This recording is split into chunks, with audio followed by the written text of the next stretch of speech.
Welcome into the GigEm247 Sports Podcast. I am Andrew Hattersley, joined by Carter Carls. 4th of July is right around the corner, and there have been some serious fireworks on the recruiting trail for Texas A&M as well. They have picked up a bunch of big commitments over the past couple of days. The latest, Drelon Miller, top 247 receiver out of Silsbee, a huge recruiting win over USC and LSU. Again, joined by Carter. Carter, there's only one thing I'm really concerned about, and that is Brian has been on vacation through all of this, and at the rate A&M's going, he might not be allowed back on the board the way things are really going right now. No, Brian, just if you're listening to this right now, stay in Colorado. Maybe you can work for us again, but you got to stay in Colorado. Maybe he can work for us, but he's just got to be our Mountain West reporter or something. I don't know. 100%. It's like his run of he's got this infamous run of commitment ceremonies where he was having a bunch of bad breaks in a row. It's like the same sort of thing. He might just be out there till the middle of July when the commitments and the decisions start to slow down. But obviously, really good news for Texas A&M. This is a guy that they really, really coveted, and 2 years in a row has been probably the best player over at the state 7-on-7 tournament, if not one of the best, and just a dynamic player. A&M sold him a little bit on, the new thing is kind of Deebo Samuel. Everybody's kind of mentioning the Deebo Samuel role, and that's kind of what A&M's talked about with Drelon Miller, is to use him a little running back, a little receiver, just any way you can get the ball in his hands. I highly recommend for those, watching this, go find some of his highlights, and he is dynamic with the ball in his hands. And so, that's a player. I feel like with the addition of him, what do you feel like he kind of brings to A&M, and what a guy, like him that's so versatile can kind of mean for this offense? Yeah, I mean, this is an offense that last year, I mean, they've had the talent. They just haven't been able to put it together as far as scheme and blending that talent with them. So getting more of these guys that can make you more creative and do just a whole bunch of stuff on the field, flipping from multiple positions and being used in all these different ways, it can help your offense just become more dynamic. You've seen what Anais Smith has done in that kind of role in 2020. And, you think Drelon Miller, if he can do something like that, and just this pipeline of wide receivers that they're getting now with Moose Muhammad and Evan Stewart and now Drelon Miller coming up. Man, I mean, wide receiver recruiting has been pretty dang good when you think about it. I think sometimes people want to nitpick, but they've gotten some pretty dang good players. Not all of them have worked out. Damon Demas didn't work out, but you keep stockpiling these guys. You only need a couple of them to hit, and you'll be solid. Yeah, you get like one or two. Obviously, Chris Marshall didn't hit either, but you hit on Evan Stewart in that class. He's obviously already established himself as a name to know. And I think you and I kind of are on the same page a little bit on this, and we were before this, but we were talking before the show. Recruiting momentum. It's kind of it's one of those things that you kind of judge, right? And A&M's been on a good little run here the past couple of weeks. Obviously, Miles O'Neill was a little bit earlier in in June. Jordan Lockhart was one, and then things have really picked up the past. Jordan Lockhart and Eric Carner actually last Thursday. Cohen Eccles Friday, and then Weston Davis. And I think for me, really like where things really started to get good for A&M was that Weston Davis pickup. But what do you kind of make about where A&M is the past couple of weeks and what they've been able to get done on the recruiting trail? Well, momentum's always a good thing. If you can get 3 stars, 4 stars, it's all good. But by the end of the class, you judge it, by the whole class. You don't judge it by these little streaks. And I think last year, the way people looked at that class, it was kind of a bit of a letdown after what they were able to accomplish in 2022. Yeah. I didn't think it was that bad because, look, they finished 14th and they only had 19 players in that class. When you have a smaller class, it's hard to crack in that top 10. I do think they missed on a few guys that they really wanted, and they had a few bad misses. Absolutely, this class, with it figuring to be a bigger class, I think you were telling me it might be in that 25 player range somewhere Yeah. around there.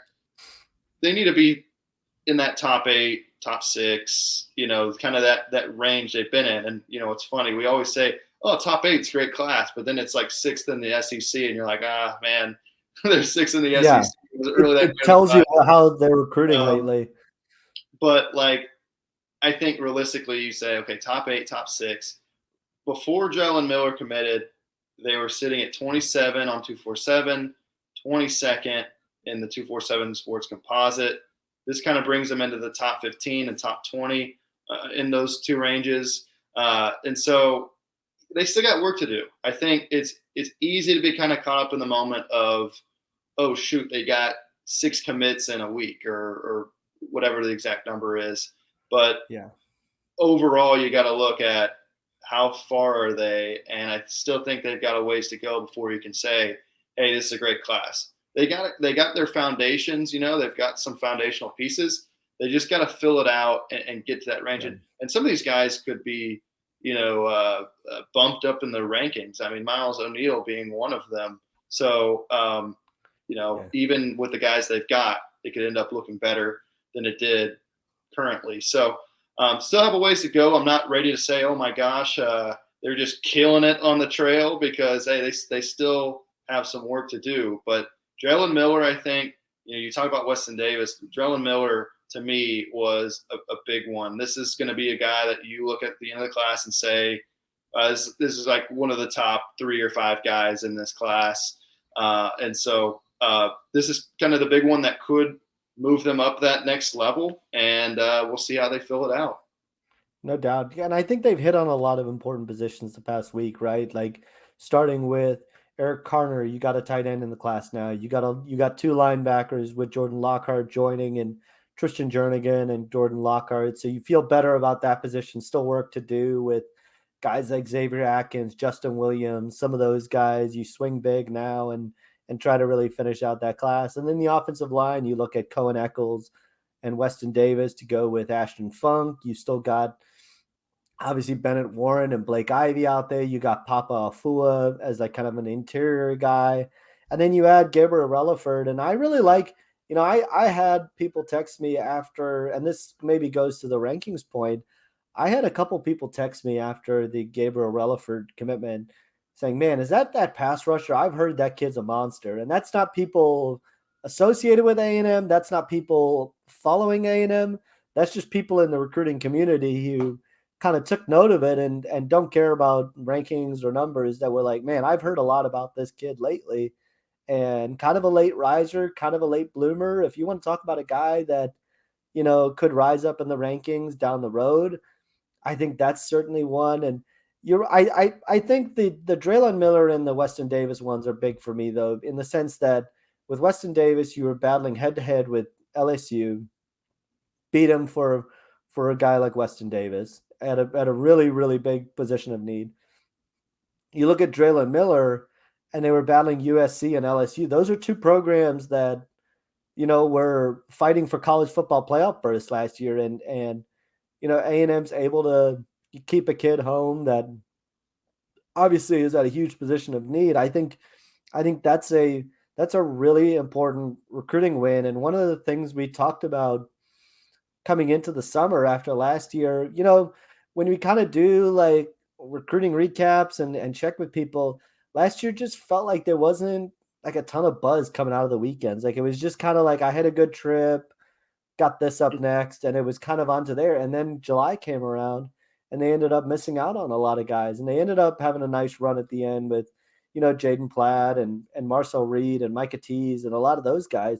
But this year there's been like, it really feels like they've put together some really good weekends. And that's a real positive. The vibe around recruiting feels a lot more positive this year. I don't think Jimbo Fisher is going to have to go to SEC media days and talk about why the class is lagging and how concerned he is about I don't think there's going to be those sorts of questions this year. So from that angle, I think A&M's in a better spot now. I'm with you. They've still got a lot of work to do when you consider they still got to close out Blake Ivy at offensive line. Would be a big win. Obviously, I feel good about where they stand there right now.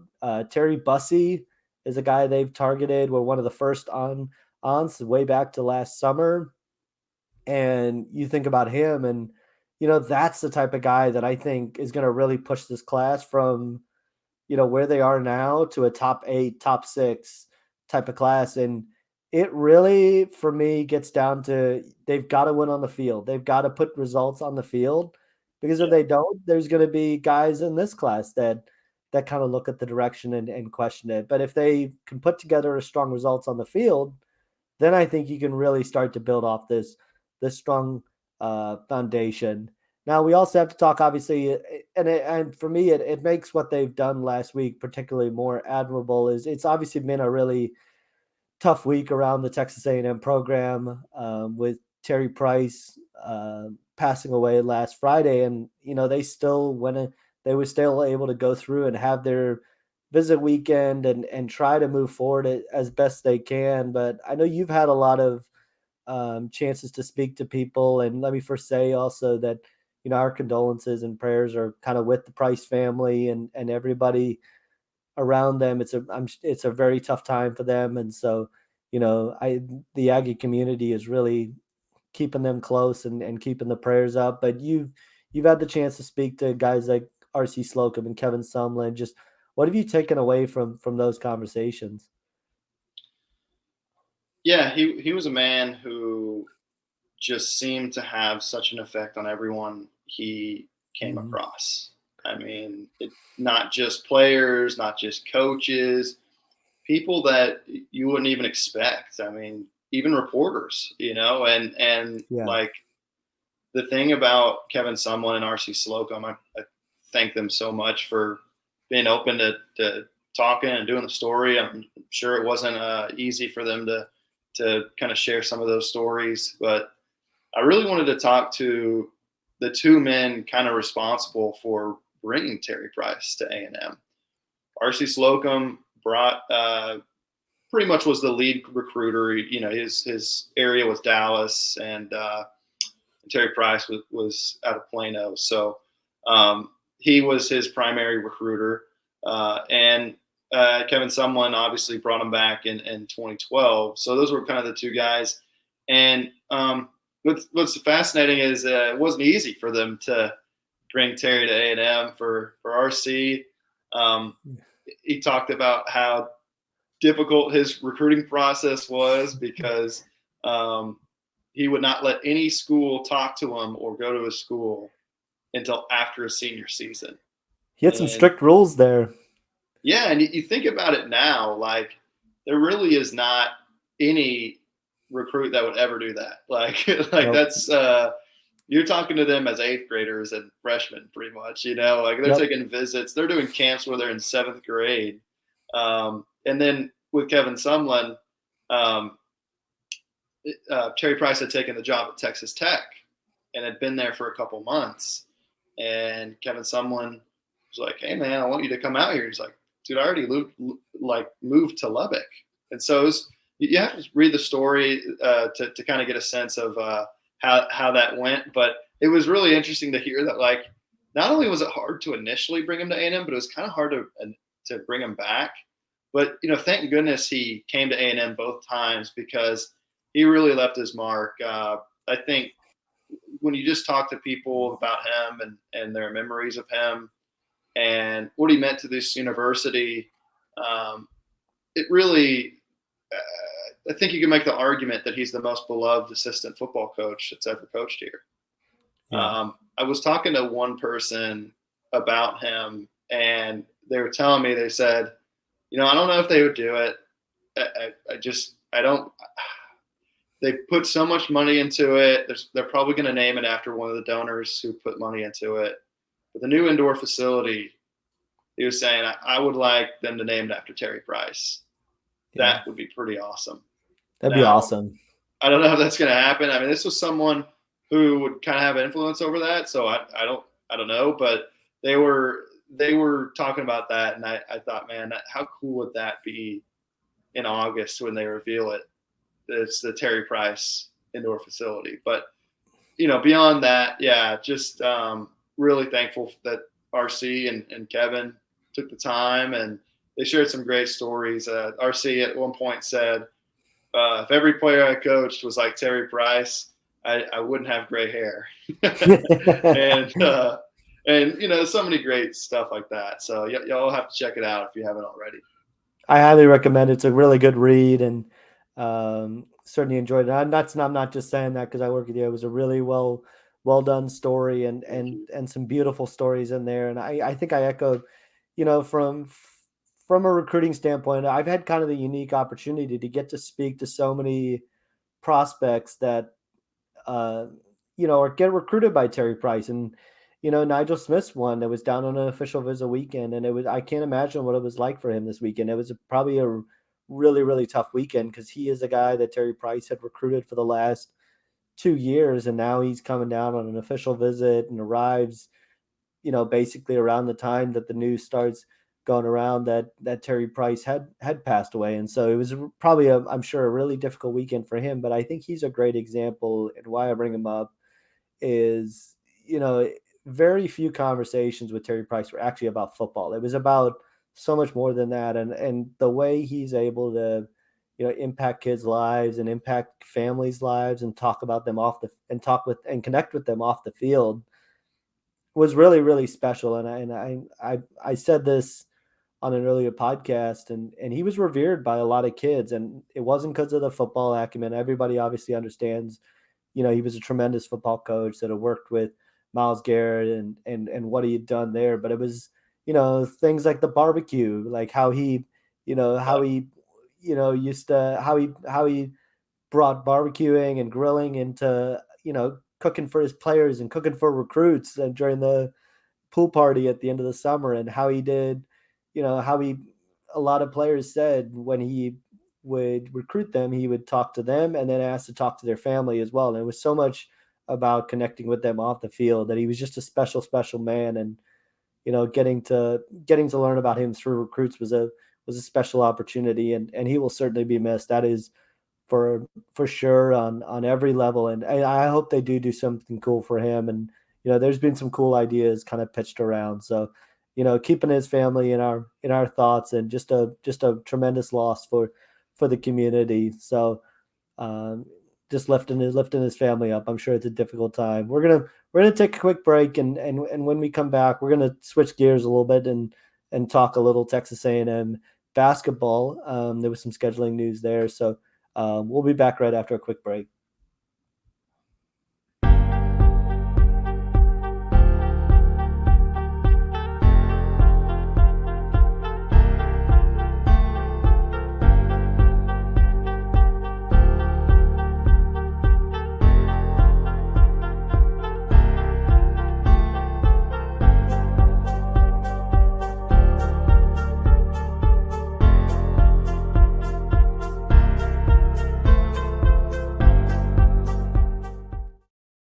Welcome back into the GigEm247 Sports Podcast. I am Andrew Hattersley, joined by Carter Carls. Got to talk a little basketball here. There was some news earlier this week about, they haven't released the full schedule yet, but they released the SEC opponents for Texas A&M basketball, and then also the ACC SEC Challenge, first year of doing that. Texas A&M will go on the road to play Virginia, another really strong non-conference matchup, and I really like what they're kind of doing on that front. What's kind of your impression of what the schedule non-conference wise that A&M is putting together right now? Man, I freaking love it. I love it. We're going to be so entertained in November and December with so many great games. Wow. I mean, first you got Virginia. I mean, at Virginia, I think people were like, oh, man, I wish it was Virginia Tech to see Buzz Williams play his former team. But they may play them in the ESPN Events Invitational. I think that's why they avoided those two teams playing. You wouldn't want to see them play twice. I mean, we would want to, but they would look to avoid that and maybe have more different teams on the schedule. And Virginia obviously is a program that's always in the tournament, won a national championship. Tony Bennett's, made them one of the, powerhouses in college basketball. Oh, they've also choked in the tournament a little bit too, but but mostly they're a good team to have on for your resume. But so we mentioned Virginia.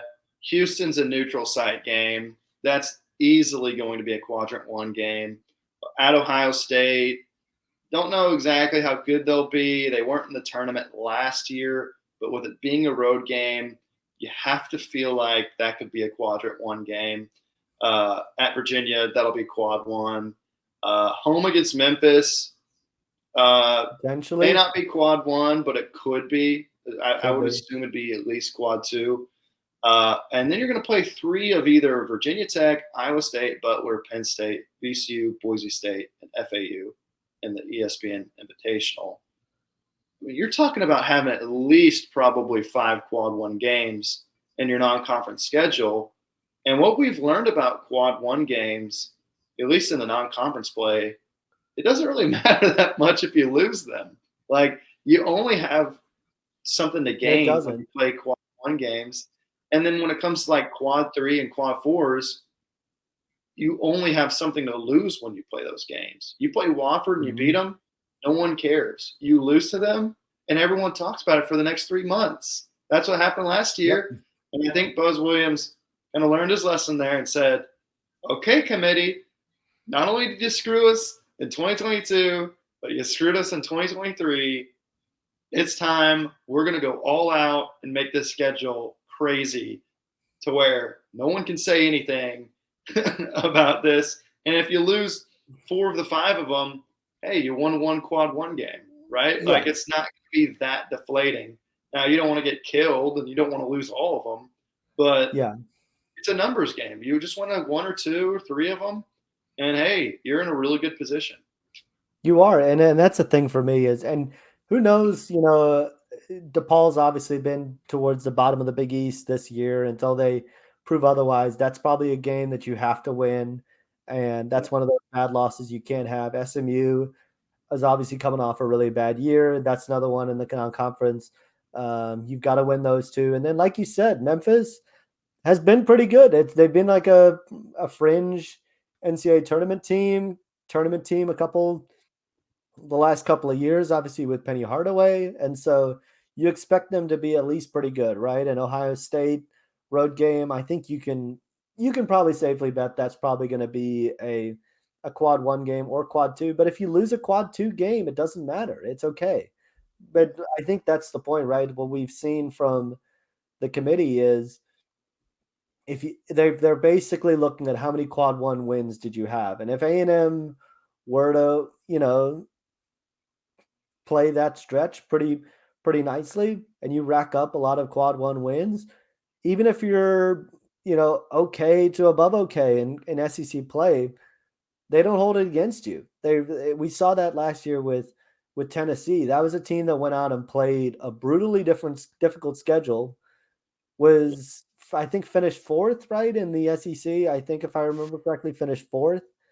And they get a 4 seed because they went out and played a really hard non-conference schedule. And so, I don't think it's going to be held against A&M at all this year. They've obviously gone out and learned their lesson, and this is going to end up being a pretty strong non-conference test. And you know what? I think this team's ready for it. When you look at what is coming back and what this team has, they've got 4 of their 5 starters back, and Wade Taylor, Tyrese Radford, Henry Coleman, and Julius Marble. You know a little bit more about your roles, right? Anderson Garcia is a guy that learned his role the second half of the year and really got comfortable. I think he feels really, really comfortable in what he's doing. Manny Obaseki obviously got hurt at the beginning of conference play last year, which was unfortunate. And I think he could have really had a role. And so, what does he kind of look like going forward? I think this is a team that is ready to play a challenging non-conference schedule and do well. Yeah. And I think they will have learned another lesson last year, which is, hey, your November and December games do matter. And that they do. You can't just go into the season. I mean, I remember talking to Tyrese Radford about this. And he was like, yeah, we were ranked like 24th at the beginning of the season, and we kind of felt that way. Like we just kind of winning the games. Oh, Murray State. Yeah, we're 24th. We'll beat them, Yeah, we'll be fine.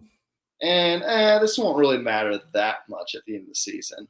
Well, I think it almost gives you trauma when, like, literally every day the name of Wofford is mentioned. I mean, I've never heard the name Wofford mentioned more in my life than I did the last 3 months of that season. That will teach you a lesson. And you got guys that are experienced on the roster now.